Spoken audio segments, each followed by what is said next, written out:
지금 미국에서는 온 나라 상점이 연중 가장 큰 할인 행사를 하는 검은 금요일 블랙 프라이데이가 시작이 됐습니다. 이 11월 마지막 주 목요일이 추수감사절, 바로 다음 날 금요일이 블랙 프라이데이인데요. 미국 연간 소비의 20%가 이 기간에 이뤄진다고 합니다. 이번에는 대부분 매장들이 할인 행사 개시 시간을 추수감사절로 하루 앞당겼다고 합니다. 이렇다 보니 장부상의 적자가 흑자로 바뀐다. 그렇기 때문에 블랙 프라이데이라는 단어를 썼습니다. 그런데 최근에는 해외 상품을 인터넷을 통해서 직접 사는 이른바 직구를 하는 사람들이 많아지면서 이때에 맞춰서 직접 구매를 하는 국내 소비자들도 크게 늘었다고 합니다. 자, 블랙 프라이데이 때뿐만이 아니라 최근 급증하는 해외 직구, 왜 이렇게 인기가 높은지 또 주의할 점은 없는지 해외 직구를 자주 하다가 책까지 낸 주부 한 분, 그리고 한국소비자원 조사관과 함께 이야기 나눠보도록 하겠습니다.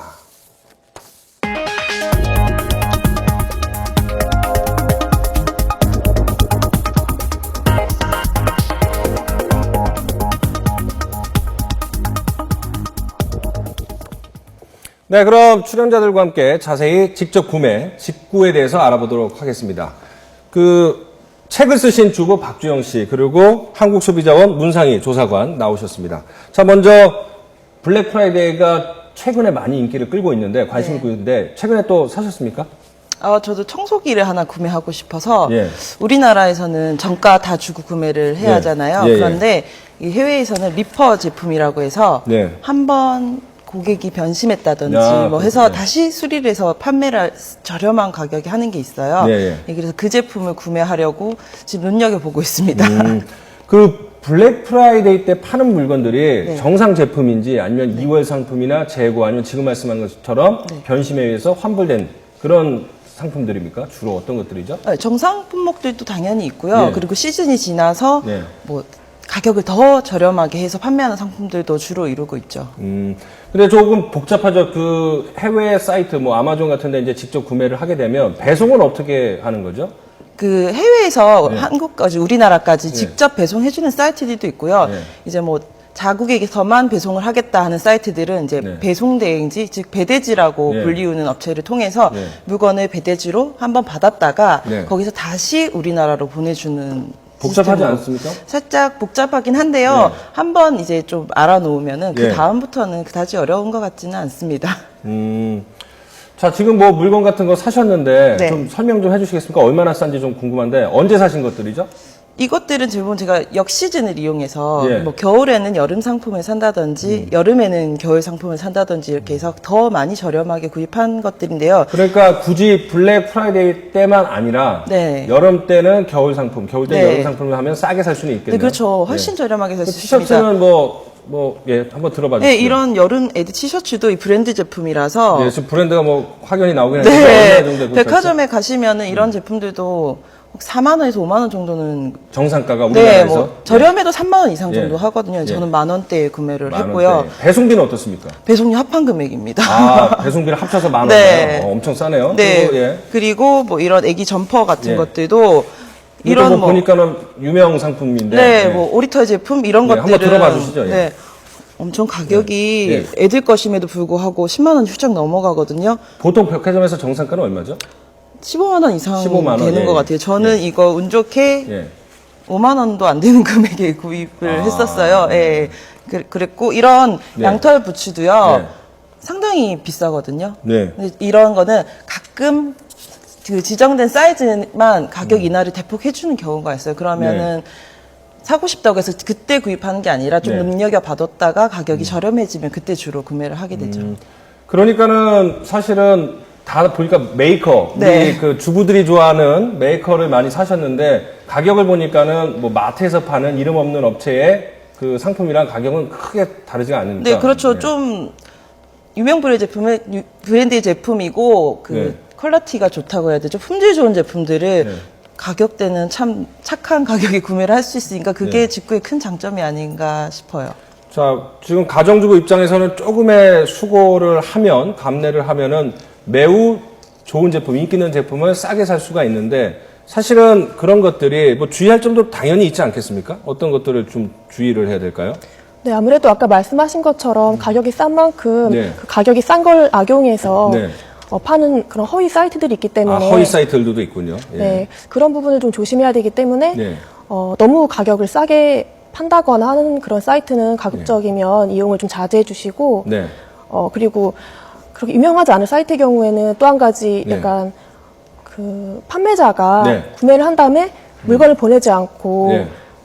연락을 두절하는 경우가 있기 때문에 가급적이면 유명하고 큰 사이트를 이용하시는 게 피해 입었을 때도 그런 보상을 받을 수가 있습니다. 그러면은 일단은 저기 검증된 사이트를 이용을 하거나 유명업체 사이트를 이용을 하거나 아니면 입소문이 많이 나서 그 상품평들이 많이 올라온 이런 사이트를 이용하는 게 좋겠네요. 무조건 가격이 싸다고 그 사이트를 하다가는 사기를 당할 가능성이 크다 이런 말씀이시죠? 네, 아무래도 특히 초보인 경우에는 네. 아무래도 더욱 주의하시는 게 좋겠습니다. 혹시 그 뭐 배송이 제대로 안 되거나 뭐 환불 같은 거는 어떻게 해야 되나요? 좀 번거로울 것 같은데. 예, 굉장히 번거롭기 때문에 네. 사실 저희 이제 뭐 1372 소비자 상담센터에서도 접수된 피해를 보면은 네. 가장 많은 것 중에 하나가 그런 환불이나 네. 교환을 지원하거나 해주지 않는 경우가 네. 나타났습니다. 아무래도 그게 멀리 있는 해외 사이트이기 때문에 네. 그 시간도 많이 걸리고 비용도 커서 네. 업체들에서도 잘 해주지 않는 경우도 많고 소비자 입장에서는 언어가 통하지 않기 때문에 그런 절차에 대한 설명과 그런 거 하는 게 굉장히 어려운 점이 좀 많습니다. 그 소비자원에서 해외 직접 구매한 분들, 소비자들을 상대로 무엇이 불만인지를 알아봤더니 30%가 반품 수수료를 부당하게 청구를 했다. 25%는 환불이나 교환을 늦추거나 아니면 아예 거부를 한 분들, 그리고 배송 불만이 20%, 제품이 불량하거나 AS가 불가능했다. 10%. 그러니까 결국은 배송이나 반품, 뭐 이런 것들이 번거롭고 거기에 대한 불만들이 많으신 것 같네요. 자, 다음 그래프 한번 보시죠. 불만 상담도 시간이 가면서 당연히 직구하는 분들이 늘어나니까 불만 상담 건수도 늘어나겠죠. 그래서 2012년에 1200건, 지난해 1500건, 그리고 올해는 10월 기준으로 벌써 2200건이 접수가 됐습니다. 그러니까는 앞서 말씀드린 것처럼 해외 직구족들이 많이 늘다 보니까 불만들이 많을 수밖에 없는데 네. 단순한 불만들인지 아니면 실제로 해외 직구를 하다 보면 문제점이 많이 발견이 되는 건지 이 부분이 좀 궁금한데요. 어떻습니까? 아직까지는 해외 직구의 경우, 직접 구매를 하신 경우는 네. 본인 스스로가 이제 직접 구제를 하는 경우가 많고 네. 해외에 있다 보니 국내법이 적용이 되지 않기 때문에 네. 현재 접수되는 거는 거의 구매 대행이라든지 배송 네. 대행의 경우가 굉장히 많습니다. 네. 아무래도 소규모의 배송 대행, 구매 대행 업체가 많다 보니 네. 소비자들이 피해를 입을 경우에 네. 거기에 대한 이제 배상이라던가 보상 그리고 그런 절차의 처리를 좀 네. 부실하게 해주는 면이 없지 않아 있습니다. 그런 부분에서 많이 지금 접수가 되고 있다고 네. 봅니다. 그러니까 조금 더 해외 직구족이 늘면 서로 그 노하우 같은 거를 공유를 하면서 뭐 잘못된 점은 고쳐 나가지 않을까 이렇게 생각이 되는데 어쨌든 지금 이렇게 해외 직구가 늘어나면서 국내 유통업체들에게는 불똥이 튈 수밖에 없습니다. 특히 이 블랙 프라이데이 같이 미국과 동시에 큰 폭으로 할인 행사를 하면서 이제 맞대응을 하고 있는데 소비자들 입장에서는 뭐 좋은 그런 방법일 수도 있습니다. 과연 우리나라 유통업계들은 어떤 입장인지 한번 직접 들어보도록 하겠습니다. 블랙 프라이데이를 맞이해서 해외 직구족이 선호하는 상품 위주로 기획을 하였고요. 1시간 만에 완판된 상품이 나올 정도로 반응이 좋았습니다. 블랙 프라이데이 때문에 국내 소비자들의 해외 직구 열풍이 거세져서 이제는 해외 유통업체와 직접 경쟁을 벌여야 할 상황입니다. 자, 블랙 프라이데이 조금 더 알아보겠죠. 우리 저 주부님께서 선풍기 같은 거 가져온 것 같았는데 한번 설명을 해주시죠. 네, 이 제품은 제가 보통 선풍기예요. 예. 그런데 좀 잘 보지 못한 디자인이죠. 예. 예, 이런 제품들은 그러니까 우리나라에서 쉽게 구할 수 없는 네. 디자인이나 브랜드인가요? 네, 그렇죠. 우리나라에서는 현재 뭐 오프라인 쪽에서는 판매 아예 안 하고 있는 브랜드의 또 싸게 상품이고, 사셨습니까? 그렇죠. 저는 이걸 그 미국에서 생산한 제품이긴 한데 일본에서 역으로 가지고 오시는 분들이 많이 있더라고요. 그런데 그렇게 해서 한 10만 원 이상에 판매를 하시는데 실제 제가 구매해 보니까 가격은 한 5, 6만 원대 정도 되더라고요. 그러니까는 일본 같은 데는 수출이 되니까 네. 거기에서 물건을 직접 사서 네. 이문을 붙여서 우리나라 사람들이 파는데 그거는 10만 원. 근데 직구를 이용하면 한 절반 정도 가격에 할 수 있는데 해외 직구라는 게 결국은 싸게 좋은 물건을 살 수도 있지만 우리나라에 정식 수입되지 않은 그런 흔치 않은 브랜드나 제품들을 살 수 있다라는 그런 네, 그런 장점이 장점도 있죠. 그리고 뭐 신상품 같은 것들도 신상이요? 해외 브랜드의 경우에는 예. 그 해외에 먼저 출시가 예. 되잖아요. 예. 그래서 우리가 발빠르게 먼저 남들보다 뭐 난 먼저 사고 싶어요 이런 게 있으면은 예. 그런 제품들도 예. 신상품이라고 해서 세일을 안 하는 게 아니더라고요. 예. 근데 신상품이 나와도 세일을 즉시 해주기 때문에 네. 그런 좋은 상품들도 또 저렴하게 구매할 수 있으니까 그것도 큰 장점이 되는 것 같습니다. 그러면은 그 직구에 엄청나게 관심 있는 주부나 그 다른 소비자들은 항상 사이트를 매일 보면서 언제 세일 들어오나 뭐 이런 것들도 좀 살펴보시겠네요. 예, 그렇죠. 저 같은 경우에는 예. 뭐 꼭 구입을 해야 된다든지 필요한 게 있으면은 예. 그 상품을 그때 즉시 구입하는 게 아니라 네. 며칠 정도 눈여겨 봅니다. 이게 예. 상품이 가격이 어디까지 한번 저렴하게 되는지 좀 며칠 지켜봤다가 예. 가격이 좀 낮춰졌다 싶으면 그때 이제 찬스 이렇게 해서 구매를 하는 거죠. 그러니까 시간이 지나면 같은 제품도 계속 네, 그 그렇죠. 할인폭이 올라가는군요. 네, 맞아요. 근데 말씀 들어보니까 장점이 많은 것 같은데 네. 그래도 뭐 실패를 했거나 어쨌든 직접 보지를 못하고 네, 그렇죠. 저 같은 경우에도 예. 그 의류를 구매를 했는데 예. 옷을 딱 받았는데 같은 옷이 오긴 왔는데 네. 자세히 보니까 봉제선이 뜯어져 있다든지 네. 옷이 찢어져서 온 경우가 있었어요. 네. 그런데 이게 원래는 이제 자국에만 판매하는 브랜드이다 보니까 사실 반품이나 환불을 하려니까 네. 다시 해외로 돌려보내는 그 배송료가 음. 더 많이 비용이 들더라고요. 그래서 그런 것들을 그냥 감안을 하고 구입을 그러니까 뭐 하는 거죠. 실패를 하는 경우도 그 기회비용 차원에서 감내를 하신다 이런 건데 그렇죠. 반품이나 환불을 하려면 보통 배송비는 누가 물어야 되죠?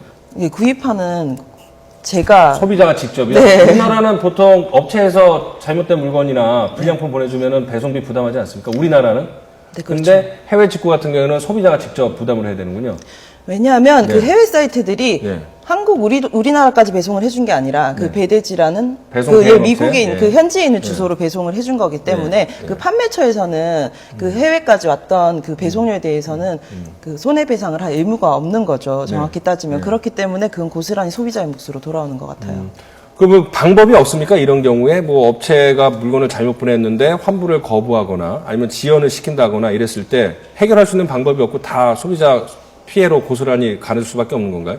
아까 말씀드렸듯이 그 해외 사이트의 경우는 이제 국내 뭐 법이나 네. 제도가 네. 좀 영향을 미치지 못하기 때문에 네. 아까 말씀하신 것처럼 네. 소비자들께서 직접 부담을 하고 계신 경우가 대부분이고요. 네. 구매 대행이나 배송 대행 같은 경우에는 아무래도 네. 어느 정도 국내 업체들이 많다 보니 네. 조금은 좀 보상이라던가 그런 편의는 좀 네. 제공하고 있는 것으로 알고 있습니다. 때문에 이런 해외 직구 이용자들이 늘기 때문에 저희 소비자원에서도 한 내년 정도에 네. 이런 소비자들의 불만과 피해를 좀 더 해결해 줄 수 있는 네. 그런 전담 팀을 지금 네. 구성하고 있고, 아. 그러면 이제 해외에서 이제 언어라던가 네. 그런 경우가 이제 언어 때문에 네. 이제 그런 배상이나 보상을 받기 어려운 경우에 조금 더 도움이 되지 않을까 싶습니다. 해외 직구는 주로 뭐 미국 사이트들을 많이 이용을 하나요? 네, 대다수가 미국을 이용하고 계시고 예. 최근에는 중국에 있는 온라인 사이트를 굉장히 많이 이용하고 계세요. 예. 그래서 지금 순위를 보면 미국이 최고로 많고 중국, 그다음에 독일, 일본 이런 곳을 많이 이용하고 계십니다. 그러네 관세청 자료를 보니까 75%가 미국, 절대 다수가 이제 미국 쪽 상품이나 사이트를 이용을 하고 중국이 11%, 독일이 4% 정도 되니까 뭐 일단 해외 직구는 미국 쪽이 절대적으로 많이 이용을 하는데 예. 자, 그런데요. 다음 그 그래픽을 보면요. 해외 직구 규모입니다. 자, 2,700억 원에 시작돼 2010년. 그런데 최근, 지난해는 1조 원으로 기하급수적으로 늘고 있네요. 시장이 상당히 크다. 이렇게 급증하고 있다. 이렇게 볼 수가 있겠죠? 예. 예. 아무래도 해외 직구가 급증하기 시작한 게 한 1, 2년 정도 되었는데요. 네. 2012년도 특히 한미 FTA 영향으로 관세가 인하되면서 네. 해외 직구가 점점 이제 관심을 받는 대상이 네. 되었고요. 네. 이후에 또 관련 업체들, 뭐 배송 대행 업체라든지 네. 구매 대행 업체까지 같이 업체 수가 늘어나면서 그 이용자들이 점차 증가하고 있습니다. 예. 아까 말씀하셨던 것처럼 1조 원에 달하는 이제 작년 금액인데 예. 올해 같은 경우에는 특히나 해외 직구가 이슈가 됐기 때문에 예. 관련 업계에서는 한 2조 원 정도 예. 금액의 규모를 예상하고 있습니다. 올해 시장 규모는요? 예, 그 정도로 예상하고 있습니다. 그러면은 뭐 해가 갈수록 해외 직구 이용하는 분들이 엄청 늘어나겠네요. 예, 점차 증가하는 추세라고 저도 판단하고 있습니다. 자, 그 책까지 쓰셨는데 네. 책을 쓰시게 된 동기가 있으신가요? 저는 해외 직구를 처음 시작하면서 이 정보를 여러 주부님들이었죠, 처음에는. 그런 분들과 많이 나누어서 예. 그 시중에 판매하는 가격은 너무 정말 말도 안 되는 가격이더라고요. 그래서 전 주부의 입장에서는 가게 경제도 중요하기 때문에 이런 정보를 많이 공유하다 보니까 이 책까지 출간하게 됐어요.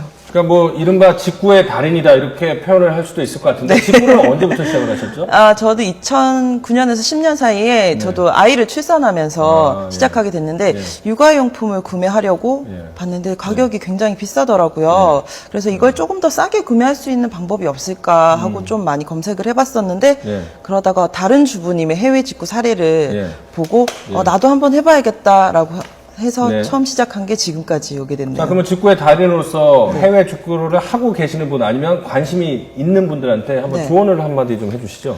네, 저도 겪은 일이긴 하지만요. 이 가격이 우리나라에서 판매하는 것과 너무 차이가 많이 나고 그냥 보는 순간 완전 싸! 이런 식의 반응이 나오기 때문에 싸다고 구매하는 경우가 굉장히 많으세요. 네, 그래서 이렇게 싸다고 뭐 본인에게 필요하지 않는 물건들을 구매하시기보다는 지름신이 오는 뭐 그런 얘기고. 네, 그렇죠. 필요하지도 않은데 가격이 싸니까는 구매부터는. 네, 그런 심리가 좀 생기더라고요. 저도 실제로 워낙 겪었었고요. 싸니까. 네. 그래서 그런 것들은 본인이 조절하셔가지고 꼭 필요한지 아닌지 먼저 생각해보시고 구매를 하시는 게 좀 좋은 것 같아요. 그러니까 가격이 싸다고 무조건 구매를 하지 말고 진짜 필요한 것인가를 하고. 자, 그러면은 주부님 같은 경우에는 이제 우리나라에서 물건 사기가 상당히 아까워서 잘 안 사시겠네, 우리나라 물건들은. 그렇죠. 백화점에서. 좀 먹는 것과 좀 부피가 큰 제품들 빼고는 이제는 국내보다는 해외 쪽으로 먼저 눈을 돌리게 되죠. 자, 보통 이제 해외 직구를 시작하면은 이제 주부님 같은 경우가 많을 텐데 우리나라에도 여러 가지 좀 변화를 줄 수도 있을 것 같아요. 업계 관행이나 뭐 여러 가지 소비 패턴에 대해서 어떻게 전망하세요? 네, 현재 보면은 지금 유통업체들 뭐 온라인 같은 경우에는 포털 사이트에서도 많이 보실 수 있는데 그런 뭐 오픈마켓이라던가 그런 각종 사이트에서 지금 블랙 프라이데이를 이제 유사하게 이용한 그런 행사나 마케팅을 굉장히 많이 하고 있습니다. 근데 그만큼 가격을 저렴하게 이제 판매를 하고 있다는 건데 뿐만 아니라 오프라인에서도 백화점 같은 경우 해외 직구 매장을 아예 신설하는 등 그런 움직임이 있는 걸 보면 아마 국내 유통 마진에 그 감소하는데 큰 영향을 미칠 것이라고 그 생각됩니다. 예, 정리를 하자면은 뭐 블랙 프라이데이든 해외 직구 행사에 이제 관심이 많은 소비자들이 늘어나면서 우리 유통업계의 관행에도 소비자들에게도 상당히 도움이 되는 그런 관행으로 바뀔 것이다. 그리고 계속 그 직구족이 늘기 때문에 소비자원에서도 첨단 부서를 만들어서 소비자 불만 같은 거를 대응할 수 있는 그런 거를 가동할 예정이다라는 게 소비자원의 입장이시고 주부님은 직구족들한테 너무 싼 가격에 필요한 물건이 아닌 것도 구매하는 거는 자제하는 게 올바른 소비 패턴이다라는 설명이시죠? 예. 오늘 두 분 말씀 고맙습니다. 수고하셨습니다. 감사합니다.